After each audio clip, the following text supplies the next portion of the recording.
1 an après le divorce, le millionnaire retrouve son ex-femme tenant un bébé. Julien Moreau avait tout, une fortune bâtie dans la tech parisienne, le respect de ses pairs, un empire qui pesait des millions. Ce qu'il n'avait plus, c'était Camille. Son ex-femme l'avait quitté 1 an plus tôt, épuisée par ses absences, par cet homme devenu fantôme dans leur propre mariage. Le divorce avait été signé dans le silence. Pas de cris, pas de haine, juste une séparation nette et définitive. Mais ce matin de novembre, sur une place ensoleillée d'Aix-en-Provence où Julien était venu pour affaires, le destin fracasse tout. À travers la terrasse d'un café, il la voit. Camille. Elle pousse un landau ancien en osier, ses cheveux châtains flottant dans la brise provençale. Leurs regards se croisent. Le temps s'arrête. Et dans ce landau repose un bébé aux yeux bleu-gris, les siens. Julien, c'est ton fils. 3 mots qui pulvérisent. 1 an de reconstruction. Gabriel a 8 mois. 8 mois de vie que Julien n'a jamais connus. Camille avait découvert sa grossesse juste après le divorce, mais elle n'avait rien dit. Pourquoi ? Parce qu'elle était venue à Paris pour le lui annoncer et l'avait vu avec une autre femme. Parce qu'elle avait eu peur. Parce que l'homme qu'elle aimait était déjà mort sous le costume du PDG. Maintenant, Julien veut tout. Être père, reconquérir Camille, rattraper le temps perdu. Mais peut-on reconstruire une famille sur les ruines d'un mariage détruit ? Peut-on pardonner une absence quand chaque jour compte ? Et surtout, comment convaincre la femme qu'on a brisée, qu'on a enfin compris ce qui compte vraiment ? Entre Paris et la Provence, entre ambition et rédemption, entre passé brisé et futur incertain, Julien va découvrir que certaines secondes chances se gagnent au prix de tout ce qu'on croyait essentiel. Le ciel parisien était d'un gris métallique ce matin-là, typique du mois de novembre. Les nuages bas pesaient sur la ville comme une chape de plomb, et une bruine fine mouillait les larges avenues haussmanniennes. Julien Moreau observait ce spectacle depuis les baies vitrées du 23e étage de la tour Montparnasse, où se trouvait le siège de son entreprise, Moreau Technologies, un empire qu'il avait bâti pierre par pierre, ligne de code par ligne de code, depuis l'âge de 24 ans. À 30 ans, Julien était considéré comme l'un des entrepreneurs les plus brillants de sa génération. Son logiciel de gestion éducative était utilisé par plus de 2000 établissements scolaires en Europe. Les magazines économiques lui consacraient des articles élogieux. Les investisseurs se bousculaient pour rencontrer ce génie de la tech française.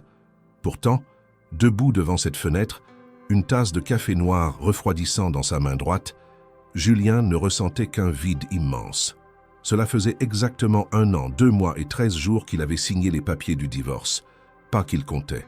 Enfin, pas consciemment. Mais la date s'était gravée dans un recoin de son esprit avec la précision d'un algorithme.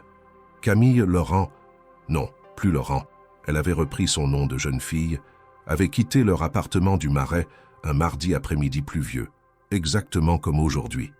Elle n'avait pris que 2 valises, quelques cartons de livres et cette plante verte qu'elle avait réussi à maintenir en vie pendant 5 ans, contrairement à leur mariage. « Monsieur Moreau, votre réunion commence dans 5 minutes, annonça la voix de Léa, son assistante, à travers l'interphone.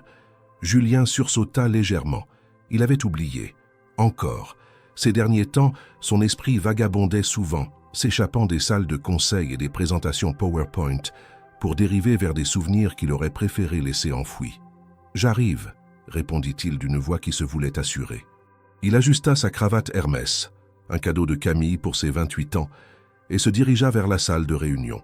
Autour de la longue table en noyer massif l'attendaient ses 6 associés principaux, tous plus jeunes que lui, tous animés par cette fièvre entrepreneuriale qu'il avait lui-même ressentie autrefois. Thomas, son directeur technique, présentait déjà les derniers chiffres de croissance sur l'écran tactile mural. « Nous avons augmenté notre base utilisateur de 27% ce trimestre », annonça Thomas avec un sourire satisfait. Les établissements scolaires en Belgique et en Suisse romande adoptent massivement notre plateforme. Et j'ai une excellente nouvelle. L'Université d'Aix-Marseille souhaite intégrer notre solution pour gérer ses 15 000 étudiants. Un murmure d'approbation parcourut l'assemblée. Julien hocha la tête mécaniquement, mais son esprit était ailleurs. Aix-Marseille. Provence. Le Sud. Une région qu'il n'avait pas visitée depuis des années. Il faudrait qu'un de nous se déplace pour finaliser le contrat, continua Thomas. C'est un projet stratégique. Ils veulent rencontrer le PDG en personne. Tous les regards se tournèrent vers Julien. Il sentit le poids de leurs attentes, comme toujours, être le visage de l'entreprise, le vendeur ultime, celui qui rassurait les clients institutionnels avec son charisme et sa vision. Un rôle qu'il avait joué pendant des années avec brio, au détriment de tout le reste. « Quand » demanda-t-il simplement. « Il propose jeudi prochain, à Aix-en-Provence. »« Jeudi, dans 3 jours. » Julien consulta mentalement son agenda déjà surchargé. Une conférence à Berlin mardi, un dîner avec des investisseurs mercredi et maintenant Aix-en-Provence jeudi. Quand prenait-il le temps de vivre? Cette question, Camille la lui avait posée des dizaines de fois. Il n'avait jamais su répondre. « D'accord, je m'en occupe. » La réunion continua pendant encore 1 heure, traversant les points habituels. Budget, recrutement, problèmes techniques, opportunités de marché. Julien participait machinalement, offrant des suggestions pertinentes par réflexe professionnel plus que par véritable engagement. Lorsqu'enfin la réunion se termina, il retourna dans son bureau et ferma la porte derrière lui. Le silence l'enveloppa immédiatement, un silence qu'il redoutait de plus en plus. Dans le silence, les pensées revenaient, les regrets aussi. Il s'assit lourdement dans son fauteuil en cuir et fit pivoter sa chaise vers la fenêtre. Paris s'étendait devant lui, immense et indifférente. Quelque part dans cette ville, ou peut-être ailleurs en France, Camille vivait sa vie, une vie dont il ne faisait plus partie. Il se souvenait encore du jour où il l'avait rencontrée. C'était lors d'une conférence universitaire à Bordeaux, il y avait 8 ans de cela. Lui, étudiant en dernière année d'ingénierie informatique, présentait un projet ambitieux sur l'intelligence artificielle appliquée à l'éducation. Elle, étudiante en littérature française, assistait à la conférence par curiosité intellectuelle. Après sa présentation, elle était venue le voir. « C'est fascinant », avait-elle dit avec un sourire lumineux. « Mais vous avez conscience que l'éducation, ce n'est pas que des données et des algorithmes, n'est-ce pas? C'est avant tout une relation humaine. » Cette remarque l'avait agacé sur le moment. Qu'est-ce qu'une littéraire connaissait à la technologie? Mais quelque chose dans son regard noisette, dans sa manière directe mais bienveillante de s'exprimer, l'avait intrigué. Ils avaient continué à discuter pendant des heures dans un café du centre-ville, débattant passionnément de l'avenir de l'éducation, de Proust et de Python, de romantisme et de rationalité. Leur relation était née de cette opposition féconde. Elle apportait de l'humanité à sa vision technique. Il apportait de la structure à sa créativité débordante. Il s'équilibrait. Pendant les premières années, cet équilibre avait fonctionné à merveille. Ils s'étaient mariés à 25 ans, dans une petite cérémonie à Lyon, la ville natale de Camille. Ils avaient vécu entre Paris, où Julien construisait son entreprise, et Lyon, où Camille enseignait la littérature dans un lycée réputé. Mais progressivement, imperceptiblement, l'équilibre s'était rompu. L'entreprise avait grandi. Les responsabilités s'étaient multipliées. Les voyages d'affaires s'étaient enchaînés. Julien rentrait de plus en plus tard, parfois après minuit. Les week-ends étaient consacrés aux présentations et aux rapports. Les vacances annulées au dernier moment pour gérer des crises imprévues. Camille avait tenté de communiquer. Elle lui avait dit qu'elle se sentait seule, qu'elle avait l'impression de vivre avec un fantôme, qu'elle ne reconnaissait plus l'homme qu'elle avait épousé. Julien avait promis de changer, encore et encore, mais les promesses s'évaporaient dès qu'une nouvelle urgence professionnelle surgissait, et il y avait toujours une nouvelle urgence. Le jour où elle lui avait annoncé qu'elle voulait divorcer, ils étaient assis dans leur cuisine du Marais. C'était un dimanche matin de septembre. Le soleil entrait par la fenêtre, illuminant les cheveux châtains de Camille. Elle avait posé une tasse de thé vert devant lui et s'était assise en face. « Je veux divorcer, Julien. » Pas de cris, pas de larmes, juste une déclaration calme, presque administrative. Julien avait levé les yeux de son ordinateur portable, évidemment il travaillait même ce dimanche-là, et l'avait regardé avec incompréhension. « Pourquoi ?» avait-il demandé, comme si la réponse n'était pas évidente. « Parce que je me sens invisible, parce que tu n'es plus là même quand tu es là, parce que j'ai épousé un homme qui voulait changer le monde, mais qui a oublié de vivre sa propre vie. Je peux changer, Camille. Laisse-moi une chance. » Elle avait secoué la tête, et pour la première fois ce matin-là, il avait vu des larmes dans ses yeux. « Tu as eu 100 chances, Julien. J'ai attendu pendant 4 ans que tu te réveilles. Je ne peux plus. Je mérite quelqu'un qui soit vraiment présent. » Il aurait dû se battre. Il aurait dû poser cet ordinateur, prendre ses mains dans les siennes, lui promettre avec conviction qu'il allait tout changer. Mais il ne l'avait pas fait. Une partie de lui, celle qui était déjà absorbée par son prochain conseil d'administration, pensait peut-être qu'elle avait raison, qu'il n'était pas capable d'être le mari qu'elle méritait. Alors, il avait accepté. Ils avaient divorcé à l'amiable, sans avocat, sans bataille. Camille avait quitté Paris pour retourner à Lyon. Elle avait bloqué son numéro, supprimé ses réseaux sociaux, effacé toute trace de leur vie commune. Une rupture nette, chirurgicale, comme si leurs 5 ans de mariage n'avaient été qu'une parenthèse regrettable. Julien s'était jeté dans le travail avec encore plus de ferveur.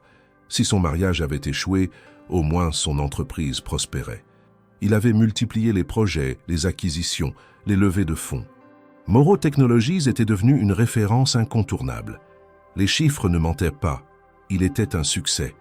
Mais les chiffres ne comblaient pas le vide qui s'était installé dans sa poitrine.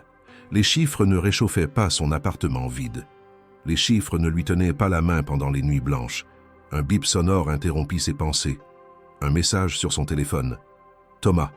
Confirmation reçue pour jeudi. RDV à 14h avec le recteur et son équipe. Hôtel réservé au centre-ville. Bon voyage. Aix-en-Provence, jeudi. Julien soupira et se leva. 3 jours pour se préparer à cette réunion, à ce ballet habituel de poignées de main et de promesses commerciales. 3 jours pour continuer à jouer son rôle de chef d'entreprise accompli, alors qu'intérieurement, il se sentait de plus en plus creux. Le mardi et le mercredi passèrent dans un brouillard d'activités professionnelles. Berlin fut une succession de conférences ennuyeuses et de dîners protocolaires. Le mercredi soir, Julien rentra épuisé à Paris, dormit 4 heures, et le jeudi matin à 6 heures, il était déjà dans le TGV en direction du sud. Le train filait à travers la campagne française. Julien observait distraitement le paysage qui défilait. Champs dorés, petits villages aux toits de tuiles, rangés de vignobles. La France profonde, celle qu'il ne prenait jamais le temps de contempler. Il avait sorti son ordinateur par réflexe, mais pour une fois, il ne l'ouvrait pas. Il restait là, les yeux perdus dans le paysage, l'esprit étrangement calme. Quelque chose en lui commençait à se fissurer. Il ne savait pas quoi exactement, mais il sentait un changement. Comme une plaque tectonique qui bouge imperceptiblement avant un tremblement de terre. Le train arriva à Aix-en-Provence en début d'après-midi. Julien descendit sur le quai avec son attaché-case en cuir et sa valise de cabine. La lumière du sud l'aveugla presque.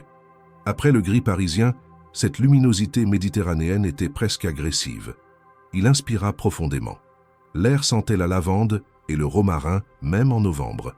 Il prit un taxi jusqu'à son hôtel, un établissement charmant près du cours Mirabeau. Sa chambre donnait sur une petite place pavée bordée de platanes. Julien déposa ses affaires, se doucha rapidement, enfila un costume gris anthracite et une chemise blanche sans cravate, un compromis entre professionnalisme et décontraction méridionale, puis consulta sa montre. Il avait encore 1 heure avant sa réunion. Sur une impulsion qu'il ne s'expliquait pas, il décida de marcher un peu dans la ville. Aix était réputée pour son charme provençal, ses fontaines anciennes, ses ruelles étroites et ses places ombragées. Peut-être qu'un peu d'air frais lui éclaircirait les idées avant cette réunion importante.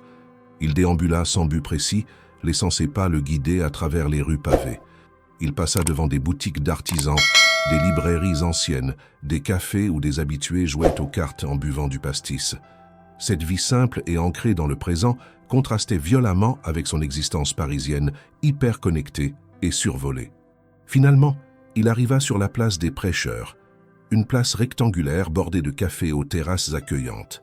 Malgré novembre, le soleil provençal était assez généreux pour que quelques clients profitent des tables extérieures. Julien consulta sa montre. Encore 40 minutes. Il décida de s'asseoir et de prendre un café. Il choisit une table en terrasse, commanda un expresso au serveur et sortit son téléphone pour consulter une dernière fois ses notes de présentation. Mais ses yeux furent attirés par le mouvement de la place. Des enfants couraient entre les tables. Un musicien de rue jouait de l'accordéon. Des couples se promenaient main dans la main. Et c'est alors qu'il la vit. Une femme poussait un landau ancien en osier tressé, le genre qu'on trouve dans les brocantes provençales. Elle portait une robe longue couleur terre de Sienne et un gilet en laine beige. Ses cheveux châtains, plus longs que dans son souvenir, étaient retenus en une queue de cheval lâche. Elle marchait lentement, s'arrêtant de temps en temps pour ajuster la couverture du landau. Le cœur de Julien s'arrêta littéralement de battre pendant 1 seconde. Camille. C'était impossible. Qu'est-ce qu'elle faisait à Aix-en-Provence? Elle vivait à Lyon, à plus de 250 km d'ici. Et pourtant, c'était bien elle. Qu'il reconnaissait sa démarche, la manière dont elle penchait légèrement la tête quand elle observait quelque chose, ce geste inconscient de ramener une mèche de cheveux derrière son oreille. Et elle avait un bébé. La révélation le frappa comme un coup de poing dans l'estomac. Camille avait un bébé. Elle avait refait sa vie. Elle était mère. Pendant qu'il s'enfonçait dans son travail et sa solitude, elle avait continué à vivre, à aimer, à construire une famille. Julien resta figé, incapable de détourner le regard. Une partie de lui voulait se lever et partir avant qu'elle ne le voie. Une autre partie, plus forte, voulait désespérément s'approcher, savoir, comprendre. Comme attiré par un sixième sens, Camille tourna la tête dans sa direction. Leurs regards se croisèrent.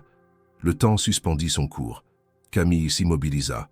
Ses yeux noisettes s'écarquillèrent. Elle ouvrit la bouche, mais aucun son n'en sortit. Son visage passa par une succession d'expressions.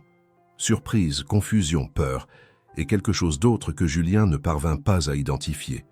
Pendant ce qui sembla être une éternité, mais ne dura probablement que quelques secondes, ils restèrent ainsi, séparés par une dizaine de mètres et une année de silence, mais reliés par une histoire commune qui refusait de mourir. Puis Camille prit une profonde inspiration, resserra sa prise sur le landau et commença à marcher vers lui. Julien se leva instinctivement, renversant presque sa tasse de café dans le mouvement. Son cœur battait si fort qu'il résonnait dans ses oreilles. Ses mains tremblaient légèrement. Qu'allait-il lui dire? Comment devait-il réagir? Camille s'arrêta à quelques pas de lui. De près, il remarqua qu'elle avait légèrement changé. Son visage était plus fin, avec de petites rides autour des yeux qu'il ne se souvenait pas avoir vues. Mais elle était toujours aussi belle, peut-être même plus avec cette aura de maturité et de sérénité qu'elle dégageait maintenant. « Julien », dit-elle simplement, sa voix légèrement tremblante. « Camille ». Sa propre voix lui semblait étrangère, rauque et mal assurée. « Qu'est-ce que tu fais ici ? J'habite ici. Depuis 6 mois. J'ai obtenu un poste à l'université d'Aix-Marseille. Et toi ? Je suis en déplacement professionnel. Une réunion avec ? Il s'interrompit. Les détails professionnels semblaient soudain totalement dérisoires. Peu importe. Tu habites ici maintenant ? Oui. Un silence gêné s'installa. Les yeux de Julien dérivèrent malgré lui vers le landau. Camille suivit son regard et une expression complexe traversa son visage. « Julien », commença-t-elle, puis elle s'interrompit, comme si elle pesait soigneusement ses mots. « Il faut qu'on parle. »« Oui », répondit-il immédiatement, peut-être trop rapidement. « Oui, bien sûr. Tu veux t'asseoir ?» Camille hocha la tête et ils s'installèrent à la table que Julien venait de quitter. Elle positionna le landau à côté d'elle, de manière à pouvoir le surveiller tout en parlant. Le serveur revint et Camille commanda un thé vert. Julien commanda machinalement un autre café, même s'il savait qu'il n'en avait pas besoin.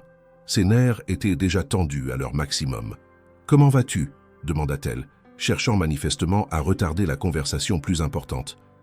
« Bien. Enfin non, je vais comme quelqu'un qui travaille trop et vit trop peu, je suppose. » La franchise de sa réponse le surprit lui-même.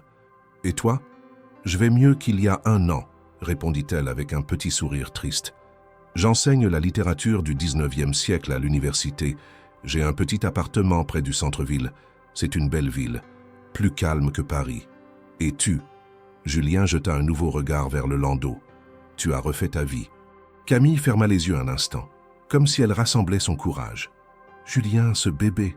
Elle marqua une pause, puis plongea son regard dans le sien avec une intensité qui le fit frissonner. « Il s'appelle Gabriel, et c'est ton fils. » Le monde bascula. Julien n'entendit les mots, mais son cerveau refusait de les traiter. C'était comme si Camille venait de parler en chinois. Il la regardait, bouche entr'ouverte, incapable de former une phrase cohérente. « Quoi ?» parvint-il finalement à articuler. « Gabriel est ton fils, notre fils. Mais comment ? Quand ?» Les questions se bousculaient dans son esprit sans parvenir à s'organiser. « Tu étais enceinte pendant le divorce ?» « Non. » Camille secoua la tête, les larmes montant lentement à ses yeux. « J'ai découvert que j'étais enceinte 1 semaine après avoir signé les papiers. J'avais déjà quitté Paris. J'avais déjà commencé ma nouvelle vie à Lyon. Pourquoi tu ne m'as rien dit ?» La voix de Julien monta malgré lui. Des clients aux tables voisines se retournèrent. Il baissa le ton. « Pourquoi tu ne m'as rien dit, Camille ?»« Parce que j'avais peur. » Les larmes coulaient maintenant librement sur ses joues. « Peur que tu penses que c'était une manipulation. Peur que tu m'accuses d'avoir provoqué le divorce pour t'extorquer de l'argent ensuite. Peur que... Je ne t'aurais jamais accusé de ça. Vraiment ?» Le regard de Camille se durcit légèrement. « Tu étais tellement absorbé par tes affaires, Julien, par ton empire, par ta réussite. Est-ce que tu aurais vraiment été capable d'être un père présent ?»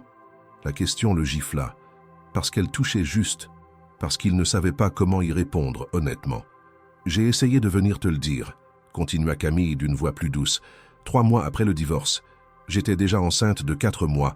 J'ai pris le train pour Paris.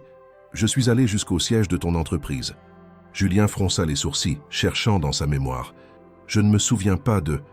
parce que je ne suis jamais monté. » Camille détourna le regard. « Depuis le hall d'entrée, je t'ai vu à travers les baies vitrées de la cafétéria. Tu étais avec une femme, brune, élégante. Vous riiez ensemble. Elle a posé sa main sur ton bras. Vous aviez l'air proche. » Julien fouilla frénétiquement dans ses souvenirs. Il y a 9 mois, une femme brune. Puis ça lui revint. Sophie, ma directrice marketing. On travaillait sur une campagne importante, elle. Il n'y avait rien entre nous, Camille, rien du tout. C'était strictement professionnel. Je ne le savais pas. La voix de Camille était à peine audible. Tout ce que je voyais, c'était que tu avais déjà tourné la page, que tu étais passé à autre chose. Alors je suis reparti sans rien dire. Je me suis dit que tu méritais de vivre ta vie sans être enchaîné à un passé que tu avais choisi de quitter.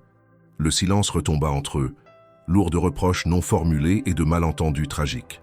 Dans le landau, un petit bruit se fit entendre, un gazouillis, puis un babillage hésitant.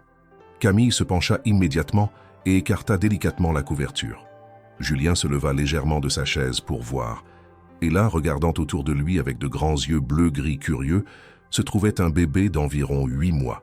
Il avait des cheveux noirs légèrement bouclés, un petit nez rond, et quand il tourna son regard vers Julien, celui-ci eut l'impression de se regarder dans un miroir temporel. C'était lui, 30 ans plus tôt, les mêmes yeux, la même forme de visage, même la petite fossette au menton. « Mon Dieu !» murmura Julien, sa voix brisée par l'émotion. Gabriel, son fils, le regardait avec une expression de curiosité innocente. Puis, sans raison apparente, il sourit. Un sourire radieux, édenté et absolument parfait. Quelque chose se brisa définitivement dans la poitrine de Julien. Toutes les certitudes sur lesquelles il avait construit sa vie depuis 1 an s'effondrèrent d'un coup. L'entreprise, le succès, l'ambition, tout cela perdait soudain toute signification face à ce petit être qui portait son ADN, ses traits, son histoire. Il avait un fils, il était père, et il n'en avait rien su pendant 8 mois. Julien ne parvint jamais à sa réunion avec le recteur de l'université ce jour-là. À 14h15, alors qu'il aurait dû serrer des mains et présenter des diapositives, il se trouvait toujours assis en face de Camille, sur cette place provençale, le monde tel qu'il le connaissait, réduit en cendres autour de lui. Camille avait sorti Gabriel du landau et le tenait contre elle. Le bébé observait son père. Ce mot résonnait encore étrangement dans l'esprit de Julien, avec une curiosité bienveillante, jouant distraitement avec le collier en perles de bois que portait sa mère. « Je ne sais pas quoi dire », finit par avouer Julien, la gorge serrée. « Je ne sais même pas par où commencer. »« Moi non plus », répondit Camille doucement. « Je n'avais jamais imaginé que tu débarquerais à Aix. Dans ma tête, j'avais répété 100 fois comment je te l'annoncerais. Mais pas comme ça, pas de cette façon. Tu comptais me le dire un jour ?» La question flotta entre eux, lourde de sous-entendus. Camille baissa les yeux vers Gabriel, caressant machinalement ses cheveux sombres. « Oui, quand il aurait été plus grand, quand j'aurais trouvé le courage. Quand ?» Elle soupira. « Je ne sais pas, Julien. J'avais tellement peur de ta réaction. Peur que tu penses que je voulais t'utiliser. Peur que tu débarques avec des avocats et que tu essaies de m'enlever Gabriel. Peur que je sois un père aussi absent que j'étais un mari absent, » compléta Julien amèrement. Camille ne répondit pas, ce qui était une réponse en soi. Gabriel se tortilla dans les bras de sa mère et tendit une petite main potelée vers Julien, comme s'il voulait toucher cet homme étrange qui le fixait avec une telle intensité. Le geste, si simple et si innocent, déchira quelque chose en Julien. « Est-ce que je peux le tenir ?» demanda-t-il d'une voix hésitante. Camille observa Julien pendant un long moment, comme si elle jaugeait la sincérité de sa demande. Puis, lentement, elle se leva et contourna la table. Elle déposa délicatement Gabriel dans les bras maladroits de Julien. Le bébé était étonnamment lourd et chaud. Julien, qui n'avait jamais tenu un nourrisson de sa vie, le serra instinctivement contre sa poitrine, terrifié à l'idée de le faire tomber. Gabriel le regarda avec de grands yeux ronds, apparemment pas du tout inquiet d'être dans les bras d'un inconnu. « Soutiens bien sa tête », murmura Camille, guidant la main de Julien. « Comme ça ? Oui, c'est bien. » Gabriel babilla quelque chose d'incompréhensible, puis attrapa le col de la chemise de Julien avec sa petite main. Il tira dessus avec une force surprenante, faisant rire Camille malgré la tension de la situation. « Il est curieux. Il attrape tout ce qu'il voit. »« Comme il te ressemble », dit Julien sans quitter des yeux le visage de son fils. « Enfin, physiquement, il me ressemble. Mais cette curiosité, cette façon de tout observer, c'est toi. » Camille se rassit, les yeux embués. C'était la première fois en 1 an qu'elle entendait Julien dire quelque chose d'aussi tendre, d'aussi personnel. L'homme qu'elle avait quitté était devenu une machine professionnelle, efficace, mais émotionnellement inaccessible. Cet homme qui tenait maladroitement leur fils en le regardant comme s'il était la chose la plus précieuse du monde. C'était l'homme dont elle était tombée amoureuse à Bordeaux, il y a toutes ces années. « Julien, je veux que les choses soient claires, » dit-elle finalement, reprenant une contenance plus ferme. « Si tu veux faire partie de la vie de Gabriel, je ne m'y opposerai pas. Mais j'ai des conditions. » Julien leva les yeux vers elle, toujours berquant doucement Gabriel. « Lesquelles ? » Premièrement, pas de médiatisation, pas de photos dans les magazines économiques, pas de le PDG de Moreau Technologies et son fils. Gabriel ne sera pas utilisé pour soigner ton image publique. Je n'aurai jamais. Laisse-moi finir. Le ton de Camille était devenu plus dur. Deuxièmement, pas d'argent comme substitut de présence. Je ne veux pas que tu penses pouvoir compenser tes absences avec des cadeaux coûteux ou un compte en banque garni. Gabriel a besoin d'un père, pas d'un distributeur automatique. Julien encaissa les mots sans broncher. Il les méritait. Troisièmement, tu respectes mes choix éducatifs. Je l'élève de manière simple, loin du luxe et de l'ostentation. S'il doit passer du temps avec toi, ce sera dans ce même esprit. D'accord, dit Julien simplement. Mais j'ai une condition, moi aussi. Camille fronça les sourcils, surprise. Laquelle ? Je veux un test de paternité. Le silence qui suivit fut glacial. Camille se raidit immédiatement, et Julien vit la douleur traverser son visage. Tu ne me crois pas ? Sa voix tremblait de colère contenue. Tu penses que je mens ? Que j'essaie de te piéger ? Non. Julien secoua vigoureusement la tête. Ce n'est pas ça. Mais Camille, tu dois comprendre. 1 an de silence, une révélation aussi énorme, et tu me demandes de simplement accepter sans vérification. Je veux être le père de Gabriel, mais j'ai besoin de savoir avec certitude, pour lui autant que pour moi. Camille serra les poings, visiblement blessée, mais après quelques respirations profondes, elle hocha la tête. « D'accord, on fera le test, mais quand les résultats confirmeront ce que je t'ai dit, j'espère que tu auras au moins la décence d'être embarrassé de m'avoir fait douter. » « C'est juste, » admit Julien. Gabriel, inconscient de la tension entre ses parents, continua à jouer avec la chemise de Julien, émettant de petits sons satisfaits. Julien ne pouvait détacher son regard de lui. Chaque petit détail, la courbe de ses oreilles, la fossette sur sa joue gauche quand il souriait, la manière dont ses sourcils se fronçaient quand il se concentrait, semblait gravée dans son ADN de père tout neuf. « Où habites-tu exactement ?» demanda Julien après un moment. « Rue Espariate. Un petit 2 pièces au 2e étage. Ce n'est pas grand, mais c'est lumineux et calme. Parfait pour Gabriel. Et tu travailles à l'université ? Oui, je donne des cours 3 jours par semaine et je supervise quelques thèses de doctorat. Ça me laisse du temps pour Gabriel. Qui s'occupe de lui quand tu travailles ? Une voisine adorable, Madame Roussel. Elle a 70 ans et elle adore les enfants. Elle le garde comme si c'était son propre petit-fils. » Julien hocha la tête, absorbant chaque information comme si c'était des données vitales. Et c'était le cas. C'était la vie de son fils. Une vie qui s'était construite pendant 8 mois sans qu'il en sache rien. « Je veux être présent », déclara-t-il soudain, avec une intensité qui surprit Camille. « Je ne serai pas ce père fantôme qu'on voit 2 fois par an. Je veux vraiment faire partie de sa vie. »« Tu dis ça maintenant », répondit Camille avec une pointe de scepticisme. « Mais qu'est-ce qui se passera dans 3 mois quand ton entreprise aura une crise? Quand tu auras un voyage d'affaires urgent au Japon? Quand un investisseur important demandera à te voir un dimanche après-midi ?» Les mots étaient durs mais justes. Julien n'avait aucun argument à opposer, car c'était exactement ce qui s'était passé pendant leur mariage.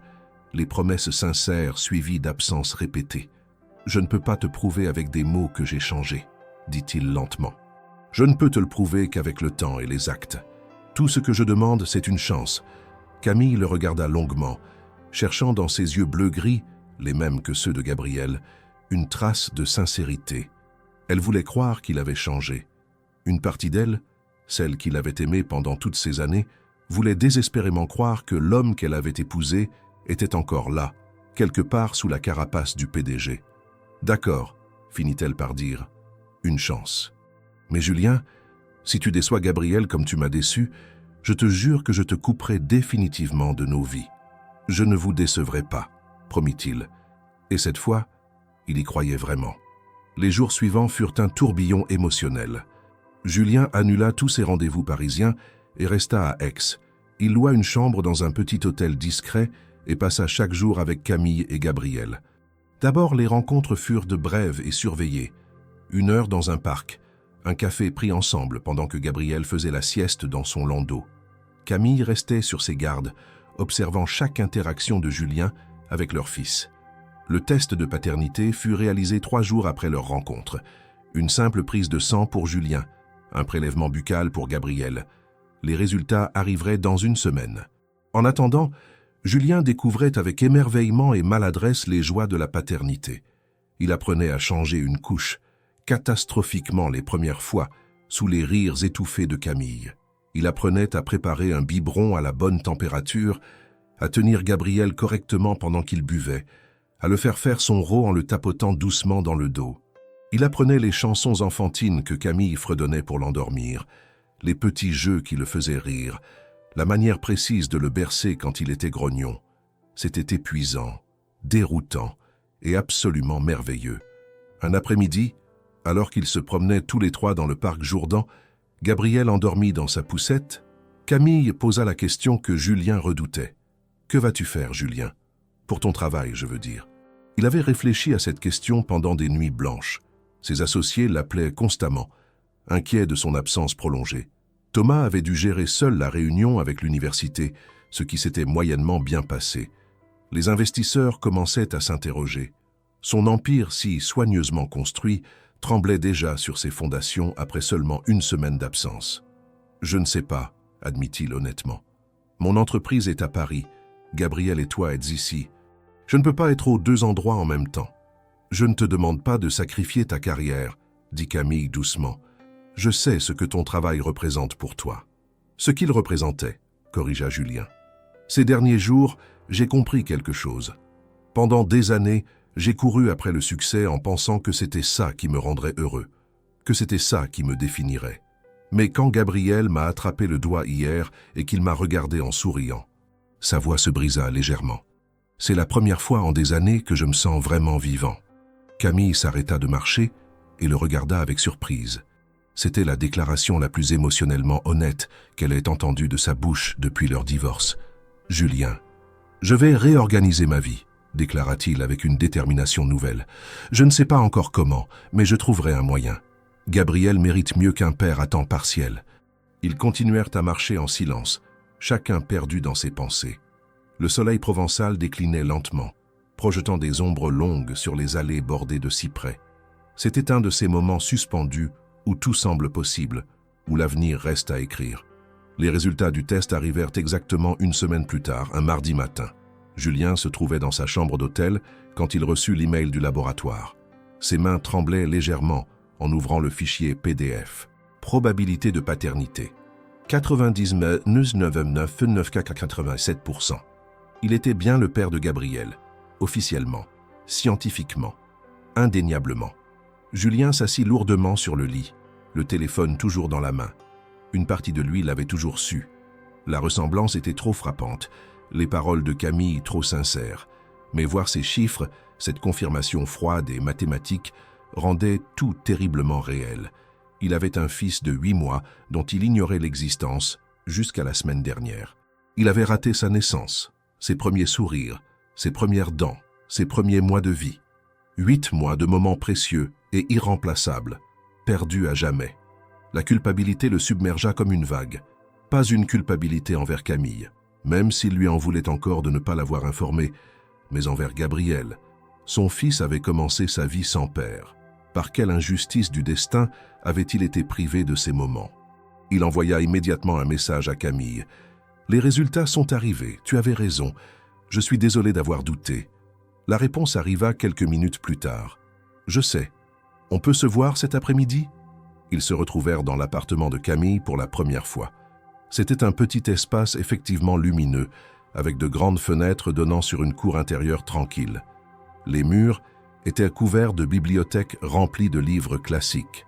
Un coin du salon avait été transformé en espace pour bébé, avec un tapis d'éveil coloré, des jouets en bois et un petit parc où Gabriel pouvait jouer en sécurité. « C'est simple, mais c'est chez nous », dit Camille en voyant Julien observer les lieux. « C'est beau », répondit-il sincèrement. « Ça te ressemble. » Gabriel était assis sur son tapis d'éveil, fasciné par un cube en bois qu'il tournait dans tous les sens.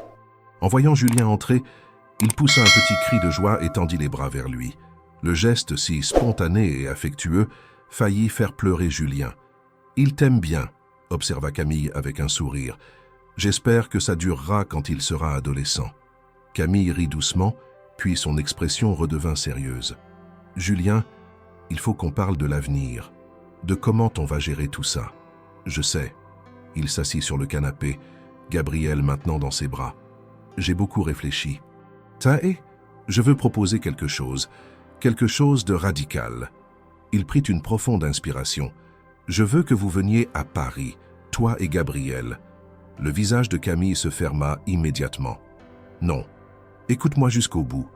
Julien, j'ai refait ma vie ici. J'ai un travail que j'adore, des amis, une routine qui fonctionne. Je ne vais pas tout abandonner pour revenir dans ta ville, dans ton monde. Ce n'est pas ce que je demande. » Il parlait vite, conscient qu'il était en train de perdre son attention. « Je ne te demande pas de renoncer à ta carrière ou à ta vie, je te demande juste de considérer l'idée. Gabriel grandit vite. Si on habite à des centaines de kilomètres, je ne verrai que des fragments de sa vie. Je raterai tellement de choses. Et moi, je devrais tout sacrifier pour te faciliter la tâche ?» La colère montait dans la voix de Camille. « C'est exactement ce que je craignais, Julien. Tu penses que tu peux tout résoudre avec de l'argent et de la logistique? Qu'il suffit de déplacer les pièces sur ton échiquier personnel pour que tout s'arrange. Ce n'est pas ça. Alors qu'est-ce que c'est ?» Camille se leva, agitée. « Pourquoi est-ce toujours à moi de m'adapter? Pourquoi tu ne viendrais pas t'installer ici, à Aix? »« Parce que mon entreprise est à Paris et mon travail est ici. » Gabriel, sensible à la tension croissante, commença à pleurnicher. Camille le prit immédiatement dans ses bras, le berçant doucement contre elle. « Tu vois, dit-elle d'une voix basse mais chargée de reproches, même maintenant, tu ne penses qu'à ta carrière, à ce qui t'arrange. Tu n'as rien appris, Julien. Tu es toujours le même homme qui a laissé notre mariage mourir par négligence. » Les mots frappèrent Julien comme des gifles. Il voulut protester, dire qu'elle était injuste, qu'il avait changé. Mais en même temps, elle n'avait pas tort. Sa première réaction avait été de demander à Camille de s'adapter à sa vie plutôt que l'inverse. « Tu as raison, » admit-il finalement, la voix rauque. « Je suis désolé, c'est un réflexe, un mauvais réflexe. » Camille le regarda avec surprise. Elle s'attendait à ce qu'il se défende, qu'il argumente, qu'il utilise sa logique froide pour justifier sa position. Pas à ce qu'il s'excuse. « Julien, non, laisse-moi finir. » Il se leva et marcha jusqu'à la fenêtre, regardant la cour ensoleillée. « Tu as passé notre mariage à me dire que j'étais absent, que je ne t'écoutais pas, que je ne considérais jamais tes besoins. Et j'ai fait exactement la même chose il y a 5 minutes. » Il se tourna vers elle. « Je suis vraiment désolé, Camille. » Le silence qui suivit n'était plus hostile, mais pensif. Gabriel s'était calmé et observait maintenant son père avec curiosité, comme s'il sentait que quelque chose d'important se jouait. « Que proposes-tu alors ?» demanda finalement Camille d'une voix plus douce. Je ne sais pas, avoua Julien. Mais je veux qu'on trouve une solution ensemble. Pas que je t'impose mes décisions. Ensemble. C'était la première fois qu'il utilisait ce mot. Ensemble. Un mot simple mais lourd de sens. Un mot qui impliquait partenariat, écoute, compromis. Un mot qu'il avait oublié d'employer pendant les dernières années de leur mariage. Camille s'assit lentement, Gabrielle toujours contre elle. « Je ne veux pas retourner à Paris », dit-elle fermement, « mais je comprends ton besoin d'être proche de Gabrielle. Et si je venais ici, régulièrement, vraiment régulièrement? Ton entreprise a survécu une semaine sans moi. Elle survivra si je réorganise mon emploi du temps. » Il parlait vite, l'idée se formant au fur et à mesure. « Je peux déléguer davantage, faire des visioconférences, venir à Aix chaque week-end, peut-être même plus. Tu serais prêt à faire ça? Pour Gabrielle ?» Il regarda son fils, ce petit être qui avait bouleversé son existence en une semaine. Oui, sans hésitation. Camille resta silencieuse un long moment, pesant ses paroles. « Je ne sais pas si je peux te faire confiance, Julien, » finit-elle par dire. « Tu as déjà fait ce genre de promesses.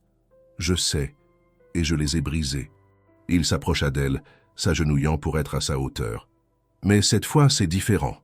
Je ne te demande pas de me croire sur parole. Je te demande de me laisser te le prouver. Semaine après semaine. » Gabrielle tendit soudain sa petite main vers Julien, attrapant son doigt avec force. Ce geste simple, ce contact innocent, c'est là quelque chose entre eux. « D'accord, » dit Camille doucement, « mais à une condition. » « Laquelle ? » « À un moment, tu sens que c'est trop difficile, que tu ne peux pas tenir le rythme, tu me le dis honnêtement. Je préfère que Gabrielle n'ait pas de père plutôt qu'un père qui apparaît et disparaît selon ses obligations professionnelles. Promis. » Ils restèrent ainsi quelques instants, formant un étrange tableau. Une famille brisée tentant maladroitement de se reconstruire, un bébé innocent au centre de tout et deux adultes abîmés par le passé, essayant de croire en un avenir différent. Les semaines suivantes testèrent immédiatement la sincérité des promesses de Julien. Retourner à Paris fut un choc. Son bureau l'attendait avec une pile de dossiers urgents, ses associés avec des reproches à peine voilés, et son assistante avec un agenda surchargé nécessitant de rattraper le retard. Mais Julien avait changé, ou du moins, il essayait. Il convoqua une réunion extraordinaire avec son conseil d'administration. Face aux 12 personnes réunies dans la salle de conférence, il fit une annonce qui les stupéfia tous. « Je vais réduire mon temps de présence dans l'entreprise. » Un murmure choqué parcourut l'assemblée. Thomas, son bras droit, le regarda comme s'il venait d'annoncer la fin du monde. « Qu'est-ce que tu racontes? J'ai des responsabilités personnelles qui nécessitent ma présence ailleurs. Je serai à Paris du lundi au jeudi. Les vendredis, je travaillerai à distance. Et les week-ends, je serai indisponible sauf urgence absolue. » « C'est une blague ?» intervint Pierre, le directeur financier. « Tu es le PDG, Julien.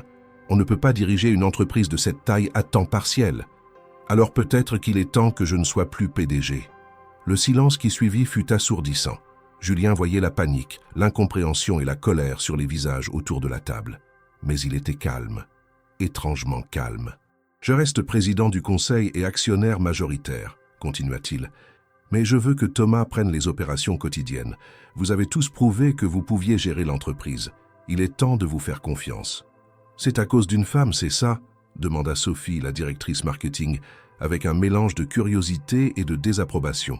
« C'est à cause d'un fils, » répondit Julien simplement. « Un fils dont j'ignorais l'existence jusqu'à récemment et dont je compte bien être le père. » L'annonce eut l'effet d'une bombe. Des questions fusèrent de toutes parts. Julien répondit avec patience, expliquant la situation sans entrer dans les détails intimes. À la fin de la réunion, certains le comprenaient, d'autres le jugeaient, mais tous savaient qu'il était sérieux. Thomas le suivit dans son bureau après la réunion. « Tu es sûr de toi ? Plus que je ne l'ai jamais été. C'est Camille, n'est-ce pas? Ton ex-femme. » Julien hocha la tête. « Elle a eu un bébé, notre bébé, Gabriel. Il a 8 mois. » Thomas s'assit lourdement dans le fauteuil en face du bureau de Julien. « Putain, ouais. Et qu'est-ce que tu vas faire? Être son père, vraiment. Pas juste en théorie ou le dimanche après-midi quand j'ai le temps. » Julien regarda son ami et associé droit dans les yeux. « Je sais que ça va bouleverser l'entreprise. Je sais que certains ne comprendront pas. Mais j'ai raté 8 mois de la vie de mon fils parce que je ne savais même pas qu'il existait. Je ne raterai pas le reste. » Thomas resta silencieux un moment, puis un petit sourire apparut sur son visage. « Tu sais quoi? Je te respecte pour ça, vraiment. J'ai toujours pensé que tu étais brillant, mais un peu robotique. C'est la première fois que je te vois faire quelque chose d'humain. Merci, je crois. L'entreprise survivra. On s'adaptera. » Et puis franchement, Thomas se leva. « Tu mérites d'être heureux, Julien. Tu as construit cet empire. Maintenant, construis ta vie. » Le premier week-end où Julien retourna à Aix, il arriva le vendredi soir avec une valise pleine de vêtements et un cœur plein d'appréhension. Camille l'accueillit avec une prudence cordiale. Elle avait accepté qu'il reste dans un hôtel proche et qu'il passe le week-end entier avec eux. Ce premier week-end établit une routine. Samedi matin, promenade au marché provençal où Camille achetait des légumes frais pendant que Julien poussait la poussette de Gabriel. Samedi après-midi, jeu dans l'appartement pendant que Gabriel découvrait le monde à quatre pattes. Samedi soir, dîner simple préparé ensemble pendant que Gabriel dormait. Dimanche matin, parc municipal et lecture sur une couverture. Dimanche après-midi, sieste collective accidentelle sur le canapé. Ces moments étaient simples, presque banals. Mais pour Julien, ils étaient révolutionnaires. Pour la première fois de sa vie d'adulte, il vivait au rythme d'un enfant, pas au rythme d'un agenda professionnel. Il découvrait que le bonheur n'était pas dans les salles de conseil ou les contrats à 7 chiffres, mais dans le rire d'un bébé qui découvre que ses orteils sont comestibles. Camille observait cette transformation avec un mélange de surprise et de scepticisme prudent. Elle voulait croire que c'était réel, mais elle avait trop souffert pour s'autoriser à espérer facilement. « Tu tiens le coup à Paris ?»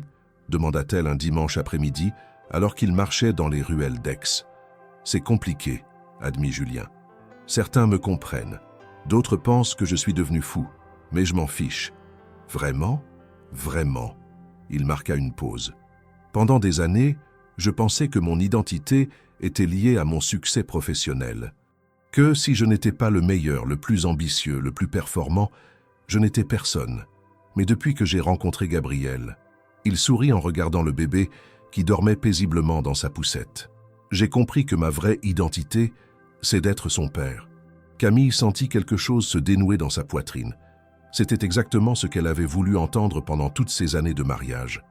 Et entendre ces mots maintenant, après le divorce, après tout ce qui s'était passé, était doux amer. Le tournant arriva 2 mois plus tard, en janvier.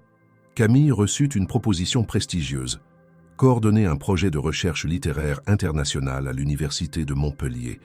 C'était une opportunité en or pour sa carrière académique, un poste de 3 ans, bien rémunéré, avec la possibilité de publier et de s'établir comme référence dans son domaine.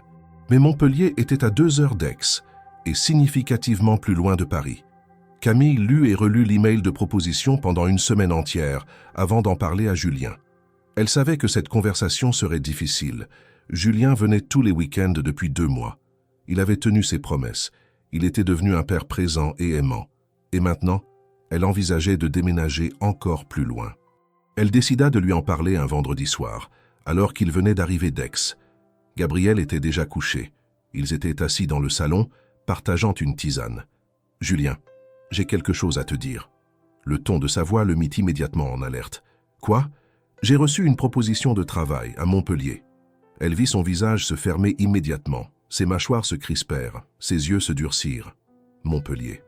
C'est une opportunité incroyable pour ma carrière. Un projet de recherche que je rêve de... Tu veux déménager encore ? L'interrompit-il, sa voix montant malgré lui. Je viens à peine de m'organiser pour être présent ici, et tu veux partir encore plus loin ? Ce n'est pas contre toi, Julien, c'est pour moi, pour ma carrière. Ta carrière.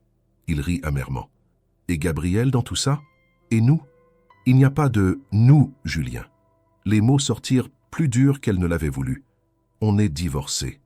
En coparentage, c'est tout. C'est vraiment ce que tu penses, que je viens ici tous les week-ends juste pour Gabriel ? Camille le regarda, surprise par la vulnérabilité soudaine dans sa voix. Qu'est-ce que tu veux dire ? Julien se leva, agité. Il marcha jusqu'à la fenêtre, exactement comme il le faisait dans son bureau parisien quand il devait prendre une décision difficile.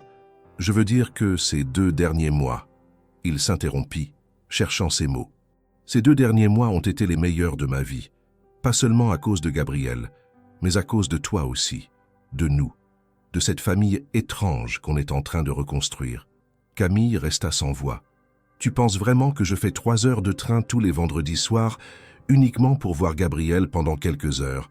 continua Julien en se retournant vers elle. « Je le fais parce que je veux être près de vous deux. Parce que quand je suis ici, je me sens chez moi pour la première fois depuis notre divorce. » Julien, et maintenant tu me dis que tu veux partir à Montpellier. Comme si tout ce qu'on a reconstruit ces derniers mois ne comptait pas. Ce n'est pas juste. Camille se leva à son tour, la colère montant. Pendant notre mariage, c'était toujours ta carrière qui passait en premier. Toujours tes réunions, tes voyages, tes ambitions. Et maintenant que j'ai une opportunité professionnelle importante, tu m'en veux? Parce que je pensais qu'on construisait quelque chose. On construit une relation de coparentage, rien de plus. Alors tous ces dimanches où on s'endormait ensemble sur le canapé, toutes ces fois où tu as posé ta main sur la mienne, tous ces regards, ce n'était rien. Camille ouvrit la bouche pour répondre, mais aucun son ne sortit, parce que Julien avait raison. Il y avait eu des moments, des petits instants volés où le passé et le présent se mélangeaient, où les anciennes blessures semblèrent guérir, où l'idée d'une réconciliation ne semblait plus totalement impossible. Mais elle avait trop peur de l'admettre. « Tu ne peux pas me demander de renoncer à ma carrière, » dit-elle finalement d'une voix tremblante. « Je ne te demande pas de renoncer. Je te demande de... » Il s'interrompit, réalisant soudain l'ironie. « Tu as raison. Je n'ai pas le droit de te demander ça. J'ai passé des années à te faire exactement la même chose. » Le silence retomba entre eux, lourd et douloureux. « Qu'est-ce qu'on fait alors ?» demanda finalement Camille. « Je ne sais pas, » admit Julien, « mais je sais une chose. Je ne veux pas te perdre encore, ni toi, ni Gabrielle. Tu ne me perdras pas, Gabrielle. Je ne t'empêcherai jamais d'être son père. Et toi ?» La question flotta dans l'air comme une prière.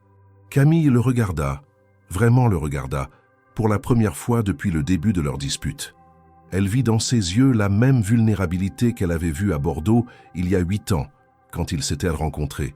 Le même homme qui se cachait derrière le PDG blindé et rationnel. « Moi ?» Elle hésita. « Je ne sais pas, Julien. Je ne sais vraiment pas. » La dispute de ce vendredi soir laissa une fracture béante entre Julien et Camille. Pour la première fois depuis qu'ils avaient recommencé à se voir, le week-end fut tendu, empreint de silence lourd et de conversations superficielles. Julien dormit à l'hôtel et passa ses journées avec Gabrielle. Mais l'atmosphère chaleureuse des semaines précédentes avait disparu. Le dimanche soir, lorsqu'il prit le train pour Paris, ils se séparèrent avec un au revoir formel qui ressemblait douloureusement à un adieu. Dans le TGV qui filait vers le nord, Julien regardait défiler le paysage nocturne sans vraiment le voir. Son reflet se superposait aux lumières qui ponctuaient l'obscurité. Un homme de 30 ans qui venait de réaliser qu'il était en train de reproduire exactement les mêmes erreurs qui avaient détruit son mariage.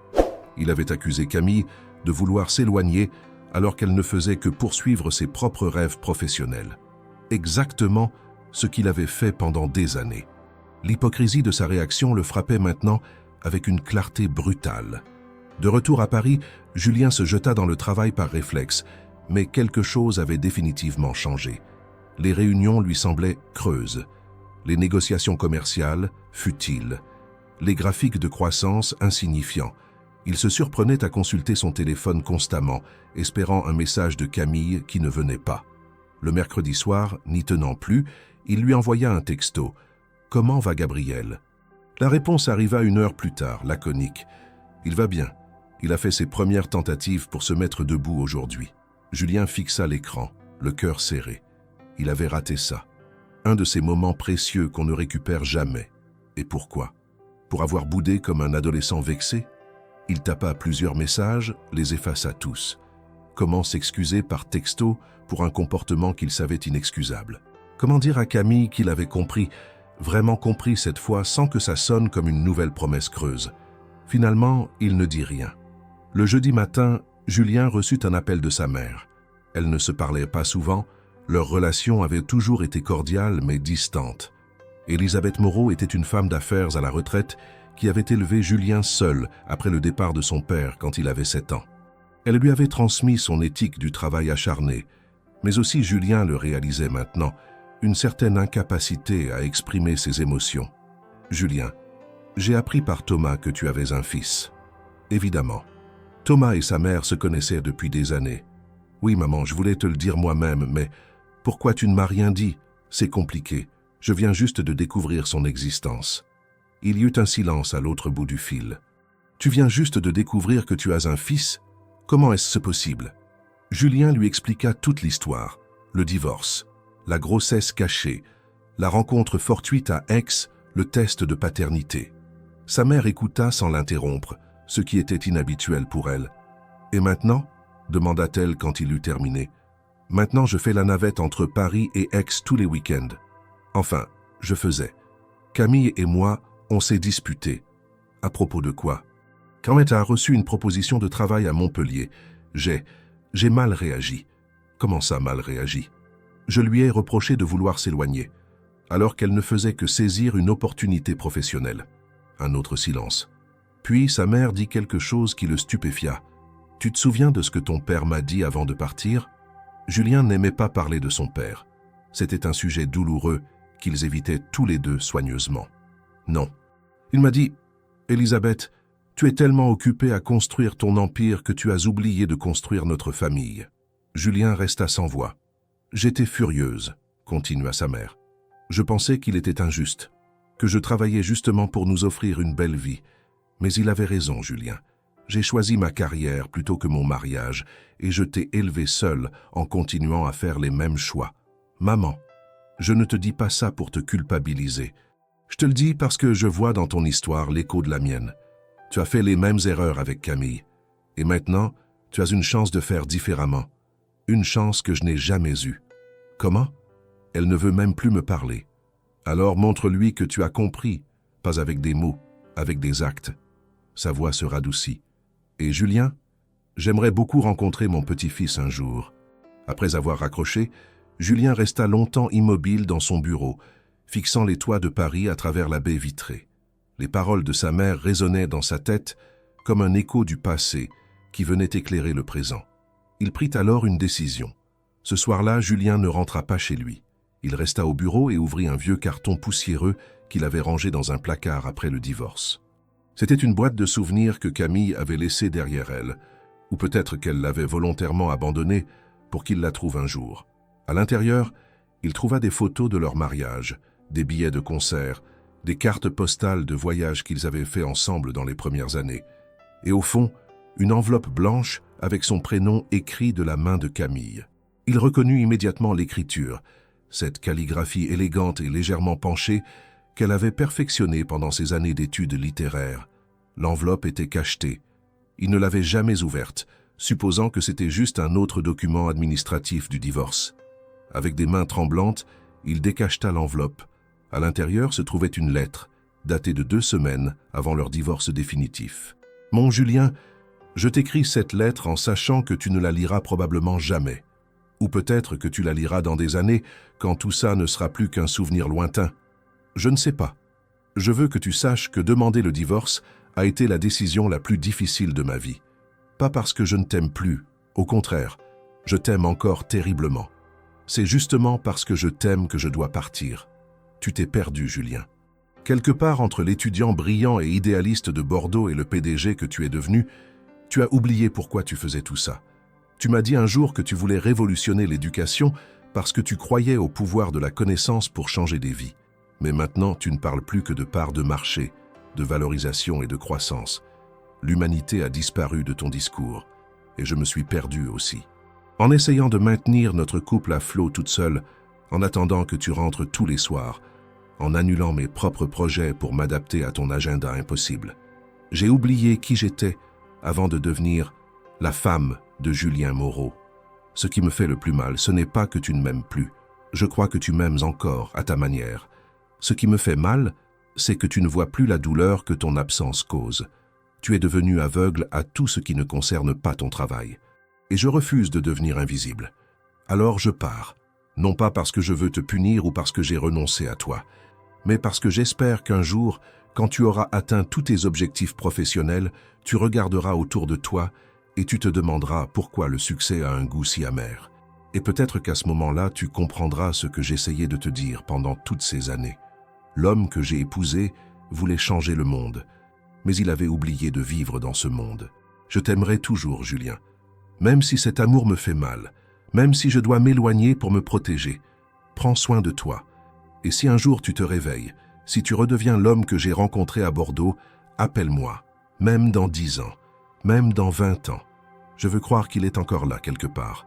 Avec tout mon amour blessé, Camille Julien lut et relut la lettre jusqu'à ce que les mots se brouillent à travers ses larmes. Elle avait écrit ça il y a plus d'1 an, et il n'avait jamais ouvert l'enveloppe, un symbole parfait de leur mariage. Elle essayait de communiquer et lui ne prenait même pas la peine d'écouter. Mais maintenant, il écoutait, il comprenait, vraiment. Il sortit son ordinateur et commença à écrire. Pas un email professionnel, pas une stratégie d'entreprise, une lettre, à main nue, honnête et vulnérable. Il écrivit jusqu'à l'aube. Le vendredi matin, Julien ne prit pas le TGV pour Aix comme il le faisait habituellement. À la place, il convoqua une réunion d'urgence avec ses associés. Lorsque tout le monde fut réuni dans la salle de conférence, il distribua un document qu'il avait préparé pendant la nuit. « C'est ma démission effective de la présidence », annonça-t-il calmement. Le chaos éclata immédiatement. Thomas se leva d'un bond. « Quoi? Non, attends, on avait dit que tu réduisais ton temps de présence, pas que tu démissionnais. » J'ai réfléchi. Ce n'est pas suffisant. Je ne peux pas être président à temps partiel. Ce n'est juste ni pour l'entreprise ni pour moi. « Et tu vas faire quoi ?» demanda Sophie. « Abandonner tout ce que tu as construit ? Je ne l'abandonne pas. » Julien resta debout, les mains posées à plat sur la table. « Je reste actionnaire majoritaire et membre du conseil d'administration, mais Thomas prend la présidence. Il est largement capable de diriger cette entreprise. Vous l'êtes tous. C'est à cause de ton fils ? Ça, c'est à cause de ma vie. » Julien regarda chacun d'eux tour à tour. « Pendant des années, j'ai cru que cette entreprise était ma vie. Mais je me trompais. C'est une partie de ma vie. Une partie importante, mais juste une partie. Tu vas le regretter, dit Pierre sombrement. Dans 6 mois, tu vas t'ennuyer et tu vas regretter d'avoir tout lâché. Peut-être. Julien sourit légèrement. Mais je préfère regretter d'avoir pris un risque que regretter de ne jamais avoir vécu. La discussion continua pendant 2 heures. À la fin, les modalités étaient claires. Thomas devenait président à partir du 1er mars, dans 6 semaines. Julien conservait un rôle de conseiller stratégique, travaillerait depuis où il voulait et ne serait présent physiquement à Paris qu'1 semaine par mois. C'était radical, c'était terrifiant, c'était libérateur. L'après-midi même, Julien prit un train pour Montpellier. Pas Aix, Montpellier. Il avait passé la matinée à se renseigner sur l'université, sur le projet littéraire auquel Camille avait été invitée à participer, sur la ville elle-même. C'était une ville méditerranéenne dynamique, avec une importante population étudiante et une qualité de vie réputée, à 1 heure d'Aix en voiture, à 3h30 de Paris en TGV. Parfait. Il visita 3 appartements en location ce jour-là. Le 3e était un 3 pièces lumineux dans le quartier des Beaux-Arts, avec un petit balcon donnant sur une place ombragée.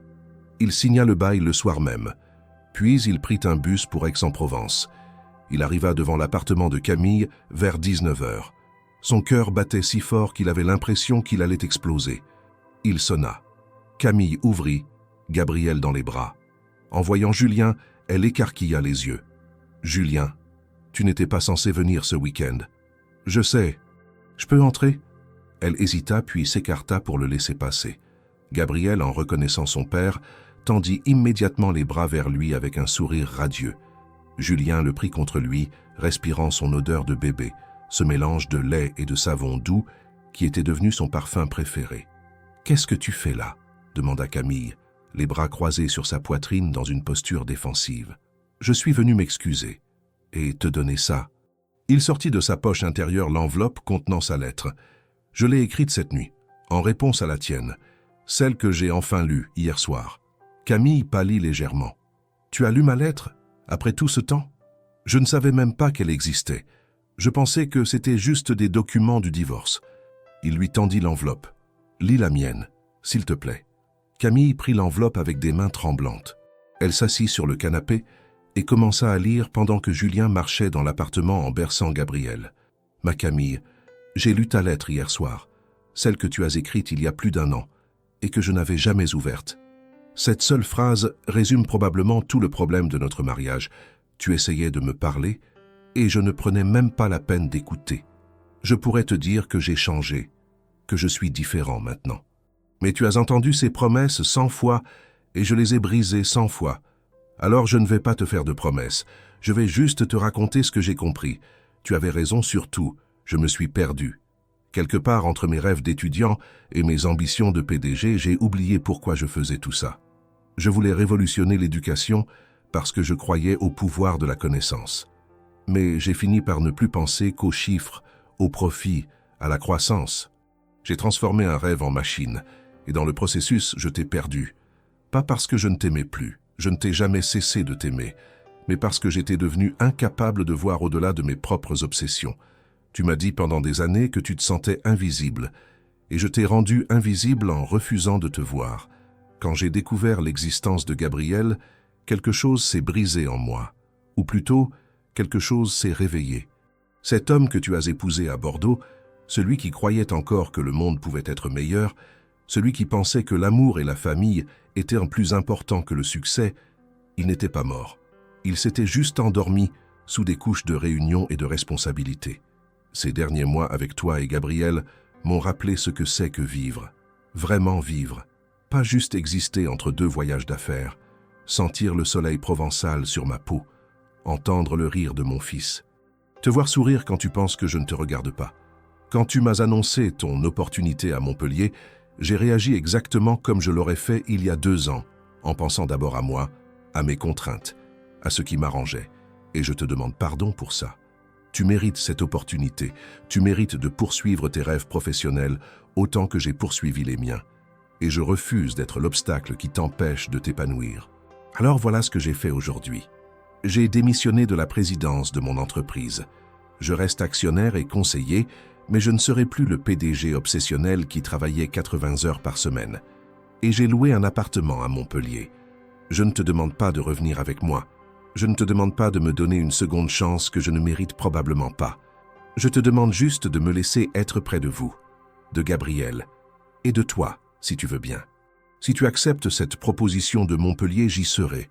Si tu restes à Aix, j'y serai. Si tu décides de partir en Patagonie, je trouverai un moyen d'y être aussi. Pas parce que je veux te contrôler ou t'imposer ma présence, mais parce que là où tu es, là où Gabriel est, c'est là que je veux être. Tu as écrit dans ta lettre que si un jour je me réveillais, je pouvais t'appeler même dans 20 ans. Je me suis réveillé, Camille, avec une année de retard et beaucoup trop de regrets. Mais je me suis réveillé. Je ne sais pas si tu peux me pardonner. Je ne sais pas si tu peux encore m'aimer. Mais je sais que je t'aime, que je t'ai toujours aimé et que je veux passer le reste de ma vie à te le prouver, pas avec des mots, mais avec chaque décision que je prends. L'homme que tu as épousé à Bordeaux est de retour et il ne compte plus jamais repartir. Avec tout mon amour retrouvé, Julien. Quand Camille termina la lecture, des larmes coulaient librement sur ses joues. Elle leva les yeux vers Julien, qui la regardait avec une intensité déchirante. Gabriel endormi contre son épaule. « Tu as démissionné ?» demanda-t-elle d'une voix étranglée. « Oui. Et tu as loué un appartement à Montpellier ?»« Oui. Pourquoi ?» Julien s'agenouilla devant elle, toujours tenant Gabriel. « Parce que j'ai passé des années à te demander de t'adapter à ma vie. Il est temps que je m'adapte à la tienne. Julien, je ne t'ai jamais demandé de sacrifier ta carrière pour moi. Ce n'est pas un sacrifice. » Il secoua la tête. « C'est un choix. Le premier vrai choix que je fais depuis des années. Je choisis de vivre plutôt que de survivre. Je choisis d'être un père présent plutôt qu'un PDG absent. Je choisis. » Sa voix se brisa. « Je te choisis, Camille, si tu veux encore de moi. » Camille le regarda, et dans ses yeux, Julien vit défiler toutes les émotions. La douleur du passé, la peur d'être déçu encore, l'espoir fragile d'un futur différent, et sous tout ça, cet amour qui n'avait jamais vraiment disparu. « Je ne sais pas si je peux te faire confiance encore, » dit-elle finalement, sa voix tremblante. « Tu m'as brisé le cœur une fois, Julien. Je ne suis pas sûre d'avoir la force de survivre à une deuxième fois. » « Je comprends. » Julien posa délicatement sa main libre sur celle de Camille. « Je ne te demande pas de me faire confiance tout de suite. Je te demande juste de me laisser te montrer, jour après jour, que j'ai vraiment changé. » Camille ferma les yeux, prenant une profonde inspiration. J'ai accepté la proposition de Montpellier, dit-elle finalement. Je commence en mars. C'est parfait, dit Julien avec un sourire. Mon bail à Montpellier commence le 1er mars. Tu es sérieux? Complètement. Qu'est-ce que tu vas faire de tes journées? J'ai quelques idées. Julien haussa les épaules. Je pourrais consulter pour des start-up éducatives, écrire peut-être, passer du temps avec mon fils, apprendre à cuisiner correctement, lire tous ces livres que tu m'as recommandés et que je n'ai jamais eu le temps de lire. Malgré ses larmes, Camille rit légèrement. Tu ne vas pas t'ennuyer? Comment pourrais-je m'ennuyer? Il regarda Gabriel qui dormait paisiblement. J'ai 8 mois de sa vie à rattraper. Et j'ai. Il leva les yeux vers Camille. J'ai une femme à reconquérir. Ex-femme, corrigea-t-elle, mais son ton était plus doux. Pour l'instant, répondit Julien avec un demi-sourire. Camille secoua la tête, mais elle souriait aussi maintenant, à travers ses larmes. Tu es impossible. C'est une de mes qualités. Ils restèrent ainsi un long moment, dans ce silence confortable qui n'existait qu'entre personnes qui se connaissent vraiment. Gabriel poussa un petit soupir dans son sommeil, inconscient du fait qu'il était au centre d'une histoire qui se réécrivait. « Julien » dit finalement Camille. « Oui, je ne promets rien. Je ne demande rien. » Mais elle hésita. « Tu peux rester ce week-end, ici, pas à l'hôtel. » Le cœur de Julien fit un bond dans sa poitrine. « Vraiment ? Oui. Mais tu dors sur le canapé. Le canapé, c'est parfait. » Les semaines qui suivirent établirent une nouvelle normalité. Julien venait tous les vendredis soirs et restait jusqu'au dimanche après-midi. Mais cette fois, il dormait sur le canapé de Camille, et les matins commençaient par un café partagé pendant que Gabriel babillait dans son parc. Ils n'étaient plus mariés, ils n'étaient pas vraiment ensemble, mais ils n'étaient plus séparés non plus. Ils étaient dans cet espace liminal où les blessures anciennes guérissaient lentement et où de nouvelles possibilités émergeaient prudemment. Julien découvrait les joies d'une vie plus simple. Il faisait les courses au marché avec Camille le samedi matin. Il apprenait à préparer la bouillie de Gabriel. Il lisait Les Misérables pendant que Gabriel faisait sa sieste, un des livres préférés de Camille qu'elle lui avait supplié de lire pendant leur mariage. Un dimanche après-midi de février, alors qu'ils se promenaient tous les trois dans les Alpilles, Camille posa sa main dans celle de Julien. Un geste simple, presque inconscient. Mais Julien sentit quelque chose se dénouer définitivement dans sa poitrine. « Tu vas me manquer cette semaine, » dit-elle doucement. C'était la première fois qu'elle exprimait quelque chose comme ça, un aveu que sa présence comptait, que son absence laissait un vide. « Toi aussi, » répondit Julien en serrant sa main. « Mais dans 2 semaines, on sera à Montpellier tous les 3. » Le déménagement à Montpellier se fit début mars. Camille trouva un appartement charmant dans le centre historique, à 10 minutes à pied de l'université. Julien s'installa dans son propre appartement, à 5 minutes du sien. Ils n'habitaient pas ensemble, c'était trop tôt, trop risqué, mais ils étaient proches. Suffisamment pour des dîners improvisés, des promenades au jardin du Pérou avec Gabriel, des soirées cinéma une fois que le bébé dormait. Gabriel fêta son premier anniversaire en avril. Pour l'occasion, Julien organisa une petite fête dans un parc montpelliérain. Camille avait invité quelques collègues de l'université et des amis d'Aix. Julien avait invité Thomas et sa compagne, ainsi que sa mère. Ce fut la première fois qu'Élisabeth Moreau rencontrait son petit-fils. En voyant Gabriel rire dans les bras de Julien, quelque chose changea dans son regard. Après la fête, elle prit son fils à part. « Tu as bien fait, » dit-elle simplement. « Quoi ?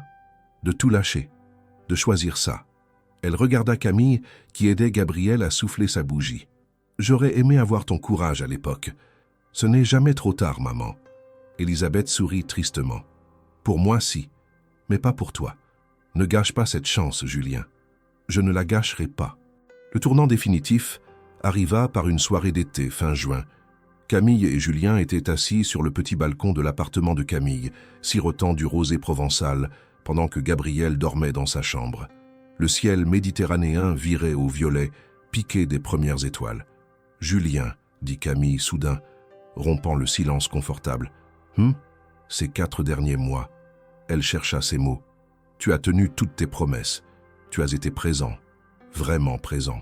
C'est le minimum que je puisse faire. » « Non. » Elle secoua la tête. « C'est plus que ça. Tu as reconstruit ma confiance, petit à petit, jour après jour. Julien posa son verre et se tourna vers elle, le cœur battant. « Qu'est-ce que tu es en train de dire ?» Camille le regarda droit dans les yeux. « Je suis en train de dire que je suis prête à réessayer, vraiment. Pas juste coparenter, pas juste être amis, mais nous. » Julien sentit les larmes monter à ses yeux. « Tu es sûre ?» ?»« Non. » Elle rit doucement. « Je suis terrifiée, mais je suis aussi heureuse. Plus heureuse que je ne l'ai été depuis des années. Et c'est grâce à toi, grâce à nous, grâce à cette famille étrange qu'on a reconstruite. » Julien se pencha vers elle et l'embrassa. Un baiser doux chargé de toutes les promesses non dites, de tous les regrets pardonnés, de tous les futurs possibles. Quand ils se séparèrent, tous deux souriaient à travers leurs larmes. « Alors on réessaie ?» demanda Julien. « On réessaie », confirma Camille, « mais lentement, sans précipitation. » « Lentement, acquiesça Julien, j'ai tout mon temps. » Un an plus tard, par une journée ensoleillée de septembre, Julien Moreau et Camille Laurent se marièrent pour la seconde fois. Pas à Paris, pas dans un hôtel chic, mais dans un petit mât provençal au milieu des vignes, entouré d'une trentaine de personnes qu'ils aimaient vraiment. Gabriel, maintenant âgé de 2 ans et demi, servit de porteur d'alliance maladroit mais adorable. Il trébucha en marchant vers l'hôtel, faisant rire tout le monde. Julien le rattrapa juste à temps et le souleva dans ses bras pendant que le maire prononçait les vœux. Cette fois, les promesses étaient différentes, pas les formules standards du mariage, mais des vœux qu'ils avaient écrits eux-mêmes. Julien parla de seconde chance et de leçons apprises, de l'homme qu'il avait été et de celui qu'il voulait être, de Gabriel qui lui avait ouvert les yeux, de Camille qui lui avait pardonné l'impardonnable. Camille parla de douleurs guéries et d'espoir retrouvé, d'un amour qui avait survécu au divorce, au silence, à la distance, d'une famille qui s'était brisée pour mieux se reconstruire sur des fondations plus solides. Quand ils échangèrent leurs alliances, les mêmes qu'ils avaient apportées lors de leur premier mariage, conservées précieusement, il n'y avait aucun doute dans leur cœur. Ils avaient parcouru un long chemin pour revenir l'un à l'autre, un chemin fait de séparation, de révélation, de culpabilité, de pardon et finalement de renaissance. Lors du dîner qui suivit, Thomas porta un toast à Julien et Camille, qui nous prouvent que les fins peuvent être des commencements, et à Gabriel, qui a réuni ses parents sans même le savoir. Tout le monde leva son verre en riant. Plus tard dans la soirée, alors que les invités dansaient sous les guirlandes lumineuses et que Gabriel dormait dans les bras de sa grand-mère, Camille et Julien s'éclipsèrent quelques instants dans les vignes. Ils marchèrent main dans la main entre les rangées de vignes, écoutant le chant des cigales et le murmure lointain de la musique. « Tu es heureux ?»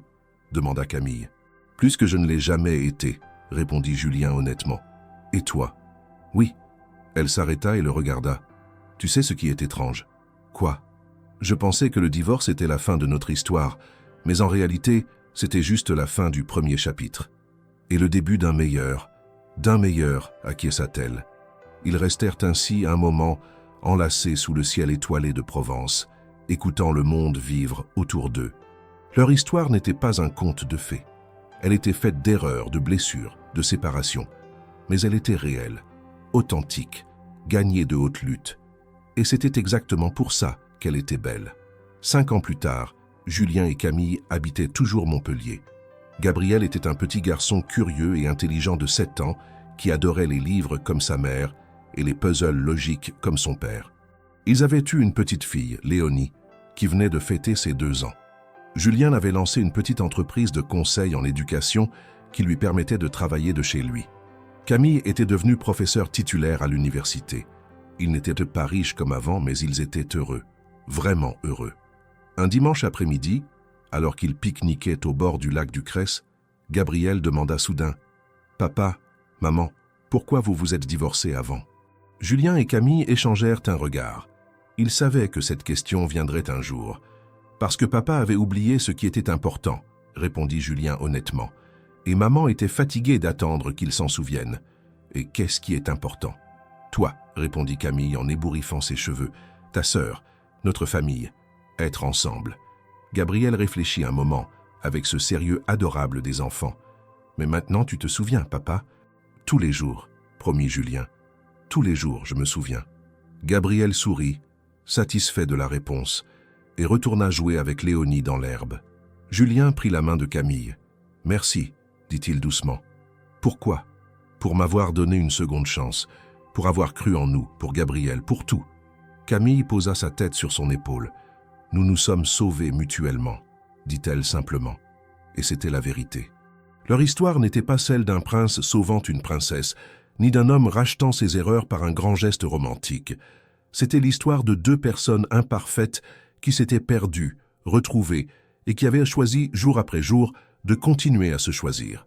Parfois, les plus belles histoires ne sont pas celles qui n'ont jamais connu de tempête, mais celles qui ont survécu à la pire des tempêtes pour découvrir un ciel plus clair de l'autre côté. Et dans le rire de leurs enfants jouant sous le soleil méditerranéen, Julien et Camille trouvaient chaque jour la confirmation que certaines histoires méritent vraiment une seconde chance.